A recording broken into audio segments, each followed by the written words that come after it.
Eu vou começar a apresentar aqui o trabalho que foi realizado pela equipe da Gerência de Desenvolvimento Econômico do Tribunal de Contas em 2023, sobre a política favorável aos pequenos negócios, né, que a gente chama aqui de micro e pequenas empresas. Esse trabalho ele estava previsto no nosso plano de controle externo da época, né, 2023 e 2024, e nós vamos dar continuidade a essa atividade, né, de fiscalização do trabalho, né, sobre o favorecimento e tratamento diferenciado às micro e pequenas empresas no nosso novo plano de controle externo. De início, né, a gente vai falar que esse trabalho está alinhado com o direcional da Atricom. Em 2014, né, há mais de 10 anos, a Atricom, que é a Associação dos Membros dos Tribunais de Contas, ela elaborou essa resolução que determinava como item de verificação obrigatória no controle externo, né, o tratamento diferenciado e favorecido que a lei dispensa às micro e pequenas empresas. Além disso, a Agenda 2030 da ONU já traz no seu Objetivo de Desenvolvimento Sustentável 8, Trabalho Decente e Crescimento Econômico, no item 8.3, que o Estado, né, deve incentivar a formalização e o crescimento das micro, pequenas e médias empresas. Então, as micro, pequenas e médias empresas, que eu vou chamar agora, a partir de agora, de MPEs, para facilitar, ela é prioridade não só na agenda do Tribunal de Contas, né, mas na agenda nacional e também na agenda mundial. Aí, qual a relevância, né, dos pequenos negócios no Brasil? Como eu disse anteriormente, esse trabalho foi feito em 2023 e esses primeiros dados que eu vou apresentar aqui são relativos a 2022. Na época, as micro e pequenas empresas representavam 30%, né, do PIB do país e 99% de todas as empresas do Brasil. Isso representa um universo de 1 milhão de empresas de pequeno porte, 6 milhões, né, de microempresas e 11,5 milhões de microempreendedores individuais. Mais na frente a gente vai apresentar o conceito, né, como é que cada uma empresa dessa pode se enquadrar em uma dessas categorias. Falando em renda, né, em geração de renda, 44% de todos os salários pagos no país naquela época, em empregos formais, eles vinham das micro e pequenas empresas. Então, a gente vê qual o papel relevante que essas empresas têm na redistribuição de renda e na geração de empregos. Em 2022, né, como eu falei, que o grande gerador de empregos nesse país são os pequenos negócios, 8 a cada 10 empregos foram criados em pequenas empresas no ano.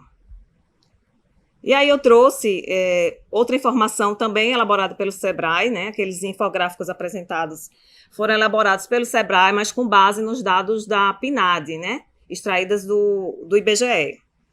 A posição agora em fevereiro de 2025, né? Então essa é uma informação bem recente, é que 97% das empresas brasileiras são pequenos negócios, né? Isso ainda representa 26,5% do PIB do Brasil. Então, um universo já de mais de 21 milhões de empresas. Eu trago aqui até algumas notícias, né, recentes. Essa foi relativa a novembro de 2024, que 96% das vagas de empregos criadas naquele mês foram criadas pelos pequenos negócios. E em relação ao ano todo, né, ao ano anterior, 7 dos 10 empregos criados foram criados em micro e pequenas empresas. Em 2023, né, o ano que a gente realizou esse trabalho, o SEBRAE publicou esse perfil do MEI, né? O microempreendedor individual é aquele que afere renda até R$81 mil anuais. Né? Ele só pode ter um empregado, é uma figura criada para retirar muitas das pessoas que trabalhavam informalmente e para o mercado formal, né? Você tem acesso aos direitos sociais e previdenciários. Grande parte dessa dessas pessoas que trabalham, né, que abriram esse microempreendedor individual, eles dependem exclusivamente dessa renda. Não tem outra ocupação, emprego, então não é uma renda complementar. É uma renda principal daquela família, né? A média de renda é de R$ 1.348. Então, você vê o caráter social que esse tipo de empresa tem. E na época, representava 6,7 milhões de mês. Falando em soluções, né, em saídas para a extrema pobreza através dos pequenos negócios, a gente sabe que nosso estado, em 2021, são dados da PNAD, metade da população vivia em situação de pobreza. Isso quer dizer que cada pessoa tem uma renda inferior a R$ 497 por mês. E 2 em cada 10 pernambucanos vivem numa situação ainda pior, de extrema pobreza. Isso quer dizer 1,1 milhão de pessoas que têm uma renda mensal inferior a R$ 155. Aí qual é o arcabouço legal, né, que a gente tem para trabalhar sobre política pública favorável aos pequenos negócios? Na Constituição de 88, já lá no artigo 170 e 179, né, o favorecimento às micro e pequenas empresas foi estabelecido como um princípio, né? Em seguida, foi elaborado o Estatuto Federal das MPEs, mas ele tinha uma aplicação apenas federal, né? Só com a emenda 42 é que foi permitida uma criação de uma lei de caráter nacional, né? Então, todos os estados, municípios, todos os entes da federação tinham a obrigação de aplicar essa lei, que a gente chama do Estatuto Nacional das Micro e Pequenas Empresas. Em seguida, no nosso levantamento, a gente também deu um destaque sobre a Lei de Liberdade Econômica, que é uma lei recente, foi publicada em 2019 e não é uma lei específica para as micro e pequenas empresas. Ela trata sobre liberdade econômica e institui normas de redução de burocracia, né? Então, a gente sabe que os micro e pequenos empreendedores, eles têm muita dificuldade de acesso, né, a escritórios de advocacia, contadores, porque isso tem um custo alto, né? E quando a gente diminui essa burocracia, o tempo e o custo para um empreendimento ser formalizado, isso facilita muito o ambiente de negócios, principalmente para os pequenos negócios. Trazendo aqui o conceito, né, eu comecei falando de microempreendedor individual, microempresa, empresa de pequeno porte. Quem pode ser beneficiado com essa política pública criada por lei, né? Primeiro são as empresas de pequeno porte, né? São aquelas que têm faturamento anual igual ou inferior a 4,8 milhões. Acima disso, ela é considerada uma média ou grande empresa. Para quem tem faturamento até 360 mil, se enquadra como microempresa. E o microempreendedor individual, ele está incluído, né? Ele é considerado uma microempresa, mas é uma figura específica, né? Individual, que só pode ter até um funcionário e que a renda é igual ou inferior a R$ 81 mil. Então, é esse universo de empresas que a gente chama de micro e pequena empresa, né? Ou abreviado MPE. Então, esses conceitos e essas regras foram estabelecidas no Estatuto, né, Nacional das Micro e Pequenas Empresas. Elas já foram atualizadas, então qualquer valor, né, se for alterado esses patamares, eles precisam ser atualizados através dessa lei complementar. Então, que benefícios são esses, né, que foram criados para as micro e pequenas empresas? Enfim, o capítulo 5 da lei, né, que fala sobre acesso aos mercados, ele cria facilidades para que as micro e pequenas empresas possam ter acesso, né, às licitações, né, e às contratações públicas como uma forma de redistribuir renda, de evitar a concentração do mercado nas grandes empresas, porque elas têm mais condições até de oferecer, muitas vezes até preços um pouco mais acessíveis. O primeiro que eu destaco aqui é o critério de desempate, né? Há uma preferência de contratação para as micro e pequenas empresas e o critério de desempate é o preço. Se a microempresa apresentou, no caso de licitação, 10%, né, do preço válido, um pouquinho, 10% superior ao preço válido, ela é chamada para apresentar, fazer uma nova proposta com valor inferior ao menor lance. No caso do pregão, esse limite, né, de preço superior é 5%. Né? Se ela apresentou um preço até 5, igual ou até 5% superior ao melhor lance, né, ela é chamada para apresentar a proposta dela com preço inferior àquele preço da proposta vencedora.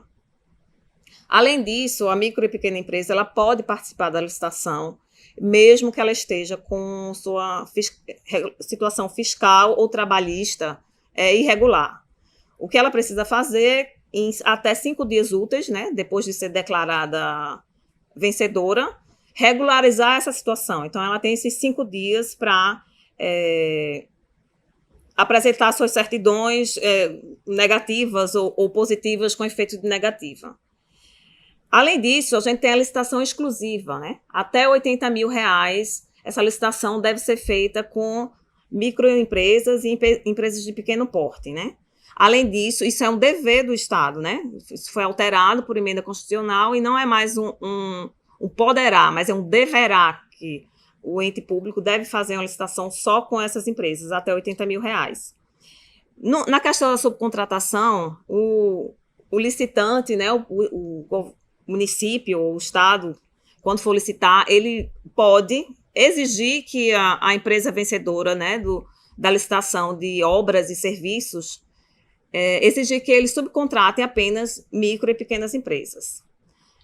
Por fim, a gente fala aqui da cota reservada às micro e pequenas empresas em licitações de itens divisíveis.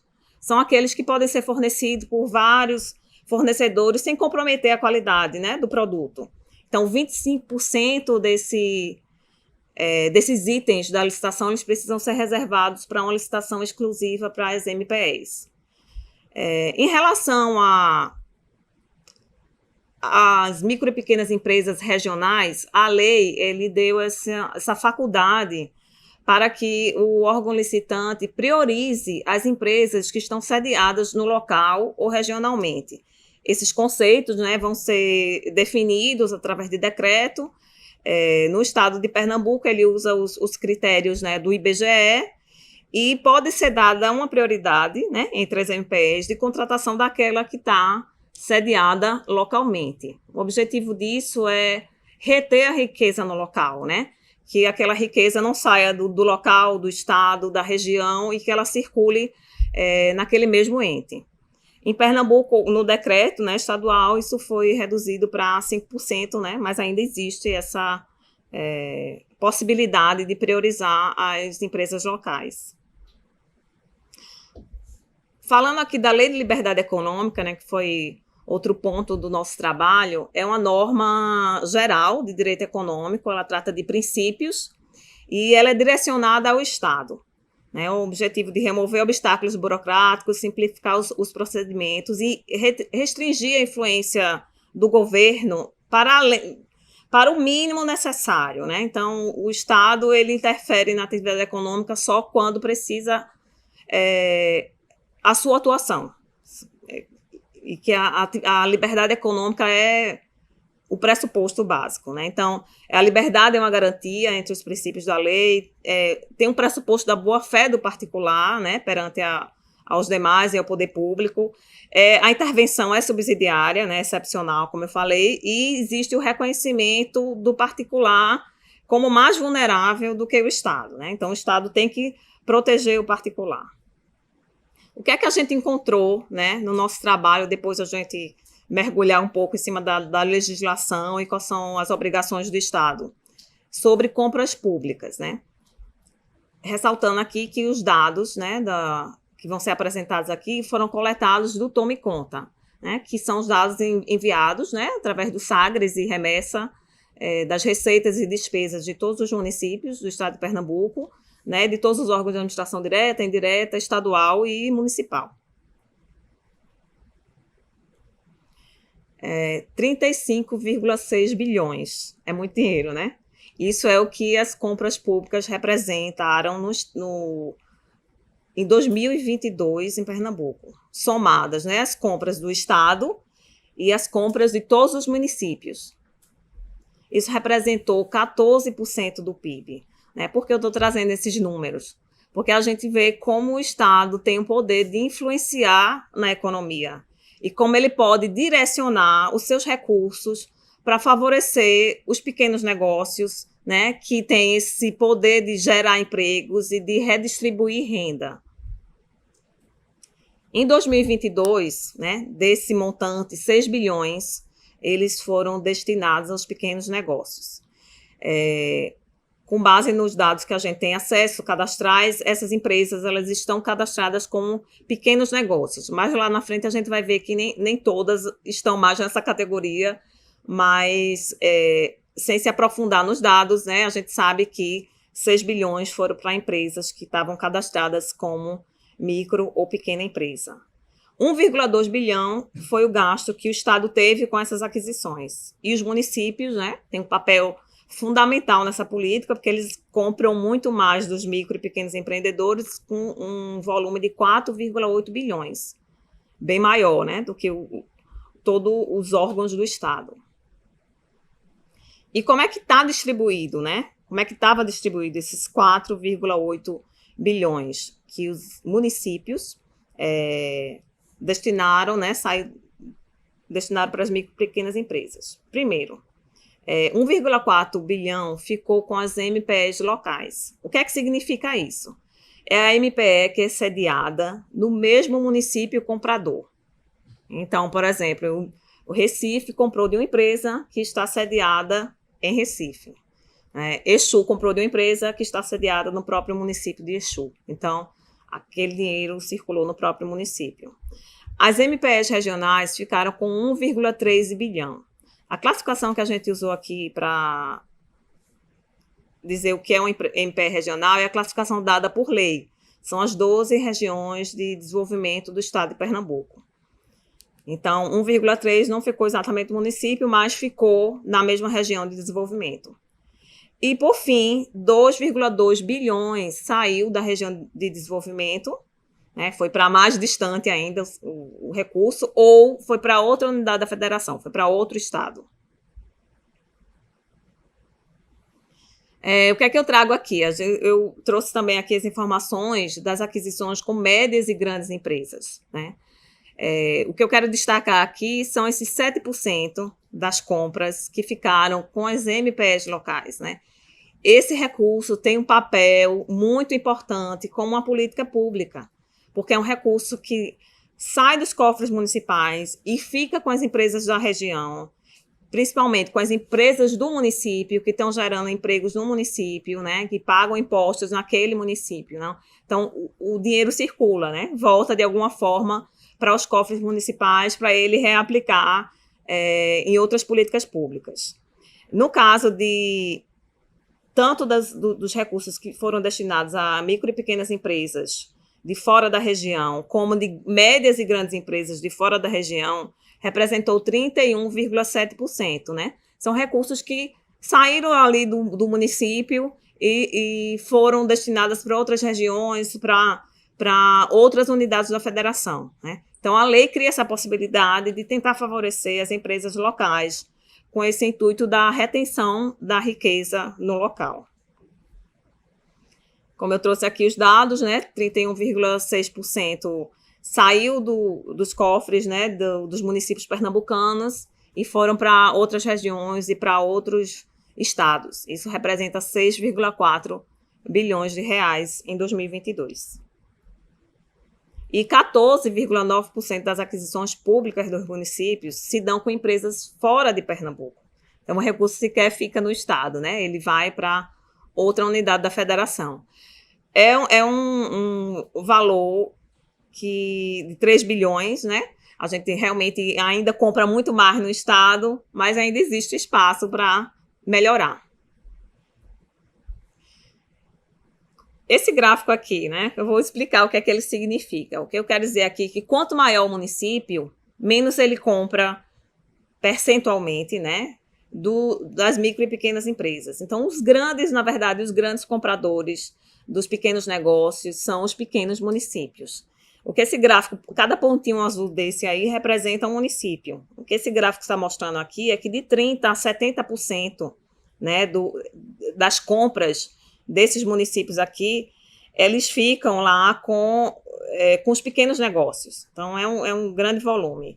Quando você vai aumentando aqui, né, vai para o lado direito do gráfico lá para municípios com mais de 400, 600, 800 mil, que são esses pontinhos azuis aí mais espalhados, você vê que o percentual dele é abaixo de 30%, né? Tem município até com menos de 10% de todas as aquisições públicas, né? Todos os recursos que o Estado, né, e o município dispõe, nesse caso aqui só os municípios que o município dispõe para suas aquisições de bens e serviços, obras, vai para os pequenos negócios. Então, esses municípios, eles têm realmente muito espaço para melhorar e aumentar a participação dessas micro e pequenas empresas, né? Com o intuito de ser uma política pública, porque a compra pública não é só uma aquisição de um serviço ou de um bem, né? Ele tem um grande objetivo também de ser uma política pública de redistribuição e de geração de emprego, redistribuição de renda e de geração de emprego. Esse gráfico aqui é também só para mostrar que 93 municípios, eles compram mais da metade do seu gasto vão para empresas localizadas fora da região de desenvolvimento, né? A gente destacando de novo aquele princípio de tentar comprar mais localmente, né? Para reter a riqueza no município, na região, no estado. E aí, por fim, né, dos dados, assim, desse nosso levantamento, eu destaco aqui que 60% desses 4,8 bilhões que eu apresentei aqui, eles são compras com micro e pequenas empresas, né, que a gente considerou no nosso levantamento como micro e pequena empresa, porque elas estão assim cadastradas na Receita, mas que quando a gente cruzou os dados com o faturamento público do Estado, né? O que ela vendeu para todos os municípios do Estado de Pernambuco, para todos os órgãos de administração do Estado, o limite dela estava acima daqueles que eu apresentei anteriormente, que é 360 mil para microempresa e 4,8 milhões para empresas de pequeno porte. Então, são empresas que estão faturando acima dos 4,8 milhões de reais. Então, elas sequer deveriam ser consideradas micro e pequenas empresas, né?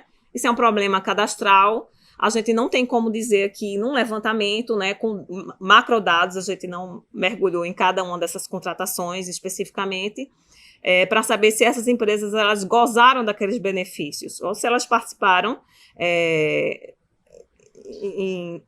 de forma, né, como uma grande empresa, uma média empresa, sem gozar dos benefícios que são destinados exclusivamente às micro e pequenas empresas. Mas o que eu quero destacar aqui é que desses 2,9 bilhões, tem muito espaço para a gente melhorar. Esse recurso deveria ir para as micro e pequenas empresas, né? Então, chama a atenção aqui para a gente ter mais atenção à aplicação dessa política. Trago também os dados para aquela licitação de compras até 80 mil, né? Como eu falei anteriormente, é uma obrigação, né, do órgão licitante fazer uma licitação de compras até 80 mil apenas com micro e pequenas empresas. Tem as exceções, quando não tem pequenas empresas concorrendo, quando não é do interesse né, vai de encontro ao interesse do Estado, tem as exceções, né? Mas o governo federal, ele consegue fazer isso com 100%, conseguiu fazer isso com 100% das compras dele até 80 mil. E são dados dos portais da transparência. E o governo do estado, apenas 34%. Os municípios têm um resultado melhor, mas ainda também tem muito espaço para melhorar. Apenas 75,7%. Em relação à regulamentação da Lei de Liberdade Econômica e as CNAS de baixo risco, o que é que a gente encontrou? Relembrando que um dos direitos, né, garantidos pela lei é o direito de explorar a atividade econômica sem necessidade de autorização prévia. O que é que significa? Que não precisa de licença ou alvará as empresas que não têm externalidades negativas para a sociedade. Então, elas podem funcionar sem necessidade de ter uma autorização prévia. Isso precisa ser regulamentado, né, pelos entes federativos. No caso do governo federal, ele criou uma lista de atividades, né, que são consideradas de baixo risco. Então, essas atividades, assim que elas aplicarem, né, a formalização daquela empresa, ela já pode começar a funcionar sem necessidade de esperar essa licença, esse alvará. Caso o Estado ou o município não faça sua própria lista, né, através de decreto, ele vai ser aplicado à lista federal. No caso de Pernambuco, né, tem um decreto estadual que regulamentou em 2022, né, a gente, na verdade, 2023, o ano que a gente fez o levantamento, e haviam 490 atividades consideradas de baixo risco. Só para vocês entenderem aqui esses números, quanto maior esse número, significa que existe menos burocracia. São 490 atividades econômicas que podem ser exercidas sem uma autorização prévia. Nesse ano, Minas Gerais estava em primeiro lugar com 701 atividades, né? Então, esse é um levantamento que foi feito pelo governo federal e eu trouxe aqui para comparar com o nosso estado. No caso dos municípios, no nosso trabalho a gente analisou todos os decretos, né, que foram publicados e fez esse pequeno ranking aí.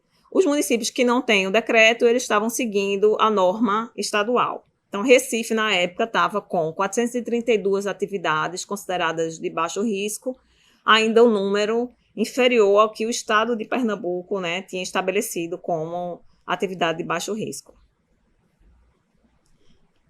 E aí eu atualizei esses dados, né, para 2024. São dados, os últimos dados publicados do primeiro trimestre de 2024. Pernambuco continua aí com suas 490 atividades de baixo risco, mas aí o estado de São Paulo tomou aí a frente do ranking e está com 900 atividades. Então, você vê, tem espaço aí para diminuir a burocracia, né? Em relação aos municípios, a gente não atualizou esses decretos municipais, né, para o ano de 2024. Eu não sei se muitos municípios mudaram, se continuaram com a mesma situação. O que eu trago aqui é uma informação interessante, que o ranking nacional, que considera todos os municípios do país, ele colocou Jaboatão dos Guararapes como o primeiro lugar, né? Ele está com 1.195 atividades que são consideradas de baixo risco e que podem ser exercidas sem esse alvará, né, e licença prévia. Vou falar aqui agora de um dos desdobramentos desse levantamento, né? Nosso estudo aqui, a partir do nosso estudo, a gente propôs algumas coisas. Uma delas é a edição, né, a elaboração e publicação dessa resolução do Tribunal de Contas, né, que foi aprovada. O intuito aqui é de orientar, de organizar as principais normas, né, do tratamento diferenciado e favorecido às micro e pequenas empresas numa norma do tribunal. Enfim, eu trago aqui alguns artigos que são os mais importantes, mas essa norma está lá no nosso site, né, em resoluções, é a resolução 250 de 2024. Né? Então, ela dispõe sobre providências necessárias à promoção de políticas públicas de apoio às pequenas empresas e ao desenvolvimento da economia local. No artigo 7º e 8º, trata sobre a Lei de Liberdade Econômica, né? E diz que o Poder Executivo Estadual deverá proceder à avaliação periódica acerca da possibilidade de ampliação da lista de atividades classificadas como de baixo risco. A gente entende que os municípios muitas vezes seguem, né, terminam seguindo a norma do Estado, né? Então, estabelecer isso para o Estado, que reveja aquelas 490, né? Se ela pode ser ampliada, se ela pode ser alterada. E o artigo 8º estabelece que os poderes executivo e legislativo municipais deverão expedir ato municipal, né, ato normativo municipal que regulamente a Lei de Liberdade Econômica. Então, como eu falei anteriormente, nem todos os municípios editaram sua norma. Essa norma precisa ser editada e enviada para o governo federal, né, para que ele seja incluída lá na rede Sim Então, todo município precisa não só publicar sua norma, como comunicar isso ao governo federal para que isso seja incluído nos sistemas de inscrição das empresas, né? No que se refere à resolução sobre compras públicas, a gente trata aqui que o artigo 4º diz para você dar prioridade à contratação de microempresas, empresas de pequeno porte sediadas localmente ou regionalmente, e que a administração deve conferir na fase licitatória a análise da documentação se o faturamento público da microempresa e empresa de pequeno porte está enquadrada dentro daqueles limites, né? Sei que a obrigação é do licitante, mas o órgão do participante da licitação, mas o órgão licitante tem como consultar, por exemplo, no Tome Conta, se determinada empresa, ou no portal do governo federal, se determinada empresa, só com o faturamento público, ela já extrapolou os limites da lei. Um outro resultado aqui do nosso trabalho é o painel de mapeamento das MPEs. Então, a gente fez aquele levantamento com informações de 2022, na verdade, trouxe 21, 20, né, e 22, e a gente ficou, poxa, essa é uma informação que pode ser útil para os municípios. Como é que a gente sistematiza isso num painel? E aí, o resultado, a gente está lançando hoje, esse painel está no nosso site, lá no final eu vou falar onde, mas é lá na parte do cidadão. E aqui é aberto, né, a todo mundo, está na internet. Aqui a gente tem aquelas informações consolidadas e apresentadas de uma forma mais fácil de entender. Por exemplo, quando você entra no painel, né, eu fiz um print das telas, mas quando você entra no painel, na visão geral, ele explica aqui do que se trata o painel e já traz essa informação atualizada aqui para 2024, que 6,9 bilhões das compras municipais e estaduais foram com MPEs, né? E traz aqui um gráficozinho com a evolução disso, de 21 até 22. Você vê que as compras públicas, né, em valor, elas vêm aumentando. Em seguida, na própria aba aqui, divisão geral, tem esses conceitos básicos da MPE, aquele que eu trouxe, né, da lei. Então, você consegue consultar aqui essa informação.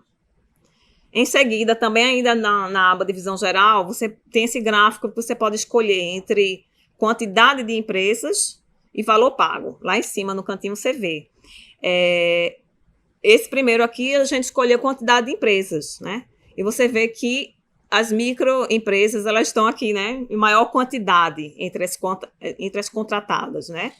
E as empresas de pequeno porte estão aqui em menor quantidade, e esse azul aqui, um pouco mais escuro aqui, ele é das demais empresas. O que são as demais empresas? São as médias e grandes empresas. Então, são aquelas que esses benefícios não são destinados a elas. Em seguida, eu apresento aqui o gráfico de valor. O que é que chama a atenção aqui? Que as demais empresas, né, que antes estavam lá embaixo em quantidade, mas elas representam 70% em 2024, né, do valor despendido com o Estado e município. Essa primeira aba aqui está consolidado o valor estadual e o valor municipal. Também na mesma aba, né, trazendo municípios, né, órgãos municipais e estaduais, a gente tem aqui que grande parte do recurso fica no estado de Pernambuco e que 13%, né, um pouco mais de 13% vai para outros fornecedores de outros estados. Esse gráfico aqui do lado, que tem a relação dos municípios, ele é um ranking, né? Você consegue ir descendo essa barra de rolagem e ver todos os municípios. Então, a sede da maioria das micro e pequenas empresas contratadas pelo Estado e município dessas empresas, a sede delas são em Recife, né? Então, é o maior município, né? Tem uma atividade econômica, representa 3,31 bilhões dos recursos que foram pagos, ficaram com essas empresas sediadas no Recife. Em seguida, eu trago aqui a visão da aba de contratações municipais, que é bem parecida com a aba de visão geral, mas aqui a gente vai trazer só o consolidado das contratações de todos os órgãos municipais, né? Aqui a gente traz que a informação é 6,27 bilhões, quase a totalidade, né, do que foi gasto com as micro e pequenas empresas, elas foram adquiridas por órgãos municipais. Aqui eu chamo a atenção para o filtro. Aqui a gente pode escolher entre ano, município e região de desenvolvimento. Lembrando que essa região de desenvolvimento são aquelas que foram estabelecidas por lei, as 12 regiões de desenvolvimento do estado. Então aqui eu não fiz nenhum filtro, está consolidado todos os municípios, mas cada município pode selecionar aqui para ver como é que está a sua situação de empresas contratadas. Esse gráfico aqui, ele é bem ilustrativo do que eu já falei anteriormente, né? Que os maiores municípios contratam menos em relação percentual, né? Dos pequenos negócios. Então, você vê aí que na região metropolitana tá essa corzinha laranja, né? Eu acho que vocês conseguem ver mais ou menos laranja. Isso representa 10 a 29% dos recursos destinados a fornecedores, né? Foram com micro e pequenas empresas. E quem está em situação melhor são esses municípios destacados aí em azul. Melhor no sentido que está contratando mais com micro e pequenas empresas, né? Está distribuindo recursos para esses pequenos negócios, que é 67% a 86%. Então, aqui você consegue ver como é que está o panorama de contratação de micro e pequenos empreendimentos. A gente traz também um ranking. Então, aqui, primavera, em 2024, né, ele está com o percentual pago das micro e pequenas empresas maior, 86%, né, ele compra do que ele gasta, né, com aquisições públicas, vai para micro e pequenas empresas. Você também é uma barra de rolagem, você vê todos os municípios, né. Em seguida, aqui essa informação é de MPEs locais, né, a gente destacando novamente essa questão das micro e pequenas empresas locais. Nesse caso aqui, Exu comprou a maior parte do que ela destinou para as micro e pequenas empresas, foi com micro e pequenas empresas que estão sediadas lá. Então, o recurso circulou no próprio município, né? E como não coloquei filtro, esses gráficos abaixo, eles também são consolidados, né? De todos os municípios. Então, a maior parte dos recursos destinados às micro e pequenas empresas, considerando todos os municípios, né? 70% vão para outros municípios, não fica no local, né? Então, a gente vê que todos os municípios que contratam, né, mais acima desse valor de 70%, né, tá fora aqui da média. Por exemplo, Exu contrata 56% com empresas locais, mas a média dos municípios do estado é de 29,8%, né? Eu acho que essa média também é muito puxada para baixo por conta do Recife. E, por fim, esse último gráfico aqui é a origem das micro e pequenas empresas, né? A origem dos fornecedores, a gente vê que a maioria é de Pernambuco, né? A maioria não é do próprio município, mas é de Pernambuco. E ao lado tem uma lista aqui com os municípios sede das MPEs, como a gente já viu, o Recife está à frente. Então, assim, isso é só um pouquinho do painel, alguns prints, né? O painel é bem interativo, você consegue colocar filtros, ano, região, município. E eu trouxe aqui só uma imagem para facilitar. Esse é o site do tribunal. Você vai lá em Cidadão, clica Estudos e Levantamentos e tem todos os painéis que foram feitos pelo nosso Departamento de Controle Externo. Então, queria agradecer a atenção a todos e obrigado.